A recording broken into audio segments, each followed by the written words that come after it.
जय श्री स्वामी समर्थ मंडळी. आज मी तुम्हाला कुठलाही मोटिवेशन व्हिडिओ सांगणार नाही. आज मी तुमच्यासोबत जुन्या आठवणी शेअर करणार आहे. 1990 मधल्या काही आठवणी आणि 2020 मध्ये काही लोकांकडून होणाऱ्या चुकी सांगणार आहे मी. त्यामुळे हा व्हिडिओ शेवटपर्यंत नक्की बघा. आणि हा व्हिडिओ सुरू करण्या अगोदर माझी एक तुम्हाला छोटीशी विनंती आहे की तुम्ही माझ्या चॅनलवर नवीन असाल तर प्लीज मला सबस्क्राईब करा. व्हिडिओ आवडला तर लाईक करा, कमेंट करा. तुमच्यापैकी असं किती लोकांनी बी आर चोप्राचं महाभारत बघितलं आहे? जेव्हा बी आर चोप्राचं महाभारत टीव्हीवर सुरू झालं तेव्हा गावात प्रत्येकाच्या घरी टीव्ही नव्हते. खेडेगावामध्ये मोजून 3 ते 4 टीव्ही असायच्या. एक या गल्लीमध्ये, एक त्या गल्लीमध्ये, एक वरच्या गल्लीत, एक खालच्या गल्लीत, असं असायचं. जेव्हा हे महाभारत सुरू झालं तेव्हा मला तर वाटतं मी एक 8-9 वर्षाची असेल. तेव्हा सगळी लोक महाभारत बघण्यासाठी तुटून पडायचे. महाभारत रविवारी 9 वाजता सुरू व्हायचं. त्यासाठी लोक रविवारची वाट बघत बसायचे. ज्याच्या घरी टीव्ही असेल त्याच्या घरी रविवारी बरोबर 9 वाजता जाऊन टीव्ही बघत बसायचं. जेव्हा ते महाभारत सुरू होत होतं त्यावेळी जे ते महाभारताचं गाणं सुरू होत होतं ना, ते मला तर खूप आवडायचं. तुमच्यापैकी कुणाकुणाला आवडायचं ते नक्की सांगा. ते नावं पडताना जे महाभारताचं नाव जोडून आवाजामध्ये महाभारताचं अक्षर जोडून यायचं ते मला खूप आवडायचं. त्यावेळी महाभारतातला अर्थ काय समजत नव्हता. फक्त महाभारत बघताना ते महाभारतामधलं युद्ध फक्त आवडायचं. बाकीचे डायलॉग काय समजत नव्हते. जरा डायलॉग चालू झाले की बोर वाटायचं, कारण त्याचा अर्थच काय समजत नव्हता. युद्ध सुरू झालं की मज्जा वाटायची. डायलॉग समजत नव्हते तरी सुद्धा महाभारत बघत बसायला खूप आवडायचं लोकांसोबत. आणि त्यावेळी टीव्हीवर येणारे आठवड्यातले ते प्रोग्राम, चित्रहार, आठवड्यातला एक मराठी पिक्चर, आठवड्यातला एक हिंदी पिक्चर, हे सगळं आठवड्यातून एकदाच येणारा प्रोग्राम बघायला खूप मज्जा वाटायची. त्या दिवसाची आपण वाट बघत बसत होतो. त्यावेळेच्या अँटेना चॅनलची अजून एक गंमत होती. सिग्नल गेला की घरावर चढायचं, अँटेना हलवून बघायचं. सिग्नल आला का बघ, सिग्नल आला बघ, सिग्नल आला का नाही बघ. अँटेना फिरवून सिग्नल आणत होते लोक. अजून एक गंमत म्हणजे प्रत्येकाच्या घरी टीव्ही नसल्यामुळं लोक दुसऱ्याच्या घरी टीव्ही बघायला जात होते. त्याच्यापैकी टीव्ही असणारे काही लोक चांगले होते आणि काही लोक कुचकटी होते.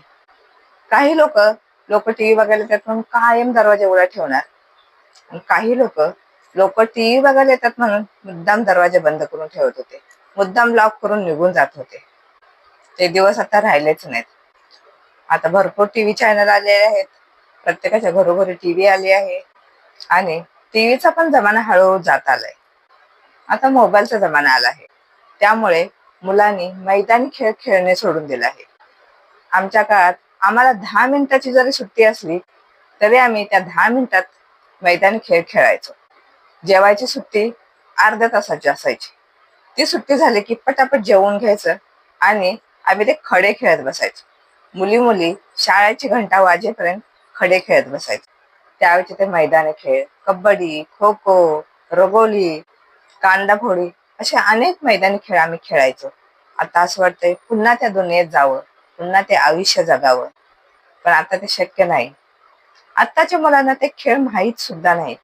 आत्ताच्या मुलांना मोबाईल बघत बसलं की झालं, बाकीच्या खेळापैकी काहीच माहित नाही. रील्स तयार करणे, खेळ खेळत बसणे, बस.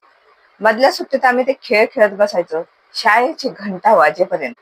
पण आता ते खेळही राहिले नाहीत आणि ती शाळाही राहिली नाही. जिल्हा परिषदच्या शाळा आता बंद होत चालल्या आहेत. प्रत्येक गावामध्ये 1ली ते 7वी पर्यंत शाळा आहेत, पण त्यात 20 ते 25च मुलं असतील. 1ली ते 7वी पर्यंत 20 ते 25 मुलंच असतात. आमच्या काळामध्ये एका वर्गामध्ये 60 ते 70 मुलं होते. काही वर्गाच्या तुकड्या सुद्धा पडाव्या लागत होत्या. पण आता शाळाच बंद होत चालली. लोकांकडे पैसा आला आहे त्यामुळे लोकांना जिल्हा परिषद शाळेचं महत्वच वाटत नाही. लोकांना वाटते आपल्या मुलांनी इंग्लिश मीडियम मध्ये शिकलं पाहिजे, आपल्या मुलांनी इंग्लिश बोललं पाहिजे. पण लोक ही गोष्ट विसरले आहेत. आपण या जिल्हा परिषद शाळेमध्येच शिकलो आहे. आपण या शाळेमुळेच एवढ्या मोठ्या हुद्द्यावर आहे. आपली गावची शाळा सुद्धा जपली पाहिजे. आपल्या गावची शाळा बंद पडत चालली आहे. या गोष्टीवर लोक विचार करणंच बंद केलं आहे. शाळा बंद पडली तर गरिबाच्या मुलांनी कुठं जायचं? या जगात सगळेच श्रीमंत नाहीत. परिस्थितीमुळे ते इंग्लिश मीडियम मध्ये तर शिकू शकत, त्यांना मराठी शाळेशिवाय पर्याय नाही. शाळाच बंद पडली तर त्या मुलांनी कुठं शिकायचं, कुठं जायचं?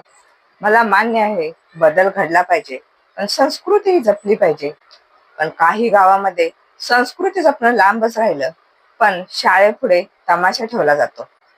गावातील सरपंच असो, पोलीस पाटील असो किंवा यात्रा कमिटीची लोक असो, त्यांनी या गोष्टीवर विचार केला पाहिजे की शाळा म्हणजे विद्या घेण्याचं ठिकाण आहे. इथे आपली मुलं विद्या घेतात. मग या ठिकाणी तमाशा ठेवणं योग्य आहे का? एकतर आपली शाळा बंद पडत चालली आहे. त्याच्यामध्ये प्रगती करायचं सोडून शाळेपुढे तमाशा ठेवता. ही मुलं मोठी झाल्यानंतर काय उदाहरण देतील? मोठं झाल्यानंतर आपल्या गावाबद्दल, आपल्या शाळेबद्दल काय सांगतील? की आम्ही लहान होतो तेव्हा आमच्या शाळेपुढे तमाशा भरत होता.